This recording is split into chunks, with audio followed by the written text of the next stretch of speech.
Muito bom dia. Hoje estamos aqui com a Leonor Rodrigues e com a Mariana Andrade, que nos vão apresentar um poema e um livro sobre o Holocausto, já que hoje é dia 27 de janeiro, o Dia da Memória, que pretende lembrar-nos do que foi passado nos campos de concentração, tanto na Alemanha como em outros sítios.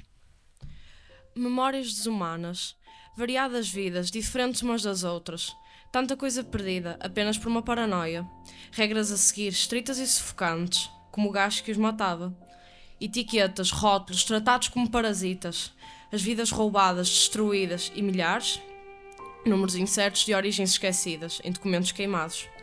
Passados tantos anos, tudo se repete, vítimas no passado, predadores no presente. A história repete-se, mas, por vezes, surpreende-nos a todos. O espelho quebrado é para onde eles olham, mas não se vêem, vendo o agressor que tanto lhes roubou e levou. O nosso reflexo é, por vezes, o nosso maior inimigo, apenas porque o imitamos. Eu vou falar de Livro Mouse, de Art Spiegelman, que é uma banda desenhada sobre o testemunho de seu pai, que foi um sobrevivente do Holocausto e da Segunda Guerra Mundial. No livro, nós vemos a história de como Art entrevista o seu pai, Vladek Spiegelman, sobre a vida nos campos e sobre a forma como ele sobreviveu. E também há uma espécie de história de amor entre como ele conheceu a sua primeira mulher, Anja Sibelberg, e as tragédias pelas que passaram durante a Segunda Guerra Mundial, como terem que se separar. É uma narrativa onde os judeus são retratados como gatos, nazis como gatos e polacos como porcos. Ele revive a história do seu pai e da sua sobrevivência em Dachau e Auschwitz. O livro que eu tenho é como uma espécie de compilação dos dois livros, de O Meu Pai Sangra a História e daqui começam os meus problemas. E eu vou resumir por alto a primeira parte, O Meu Pai Sangra a História. Está dividido em 6 capítulos: O Cheque, A Lua de Mel, Prisioneiros de Guerra, O Nó Aperta e A Ratoeira, em que no primeiro Vladek fala sobre a sua relação com Lucia Greenberg, uma das suas primeiras namoradas, e sobre conheceu Anja Zilberberg e ficou noivo dela. No segundo, ele fala sobre o seu envolvimento sobre o envolvimento que Anja teve com o rapaz comunista e sobre como ela quase foi presa. Também é-nos contado sobre o nascimento do seu primeiro filme, Richard, que entretanto morre por causa da guerra. E nesse capítulo temos a primeira aparição de nazis e menções ao nazismo. No terceiro é o início da guerra e nós vemos como é que eram os judeus tratados, eles fugirem e começarem a terem mais medo do nazismo. Quando o Vladek, entretanto, vai procurar os seus pais para ver como é que eles estão, é-nos dito que eles tinham recolher obrigatório de 7 da noite.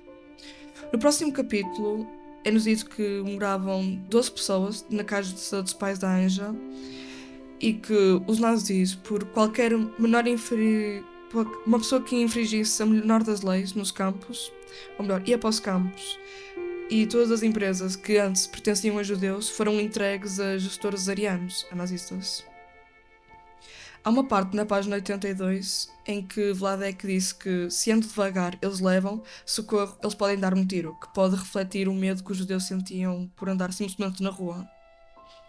A família de Vladek, entretanto, é despejada e tem que ficar a morar as 12 pessoas numa casa com só 12 quartos e meio.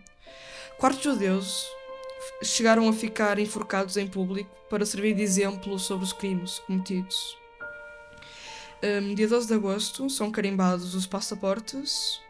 Vladek e Anja conseguem os carimbos e ficam a salvo, mas a mãe da Mala, a esposa atual de Vladek e a última antes dele se suicidar, é apanhada, como nos vemos dito na página 94. No capítulo 5 é-nos referido o suicídio de Anja, que acontece depois da guerra, e é-nos dito que todos os judeus que estavam em Sosnoyek se devem mudar para Srodula. Risha vai embora para Savarsi com os tios e 2 primas, mas eventualmente, quando começam a apanhar judeus para levar para os campos de Auschwitz, a Tosha, a tia dele, mata as 3 crianças com veneno e a si própria, ela tinha veneno numa ampola. Eu separei aqui uma parte também para ler sobre o ataque a Srodlo, que é: nessa primavera, um dia, os alemães levaram de Srodula para Auschwitz mais 1000 pessoas. O que mais levaram foi crianças, só com 2 ou 3 anos. Alguns gritavam e gritavam, não conseguiam parar. Então, os alemães pegavam pela perna e atiravam eles contra a parede. Eles não gritavam nunca mais. Era assim que os alemães tratavam estes pequenos, que tinham conseguido sobreviver um pouco tempo. No capítulo 6, A Ratoeira, Anja e Vladek procuram um abrigo em casa da antiga ama de Richard, uma senhora polaca, mas ela nega-lhes porque tem medo de ser apanhada por estar a guardar judeus. Mas felizmente, um porteiro de um prédio de lá perto conhecia a Anja de pequena, então consegue guardá-los. Nesse capítulo, eles vão andar por várias casas. Por exemplo, pela casa da senhora Kauka, que depois vai ajudá-los mais tarde a ir para a Hungria. E vão passar bastante tempo em casa da senhora Motonowa, que é uma senhora que conheceu Vladek pelo mercado negro. No fim desta primeira parte do livro, do primeiro livro, é quando eles são levados para Auschwitz, eventualmente. É um livro interessante para quem gosta deste tema, porque é uma banda desenhada e é de fácil leitura. Muito obrigada por terem tirado um bocado do vosso tempo para vir partilhar o vosso interesse por este dia. E tudo bom para vocês. Obrigada.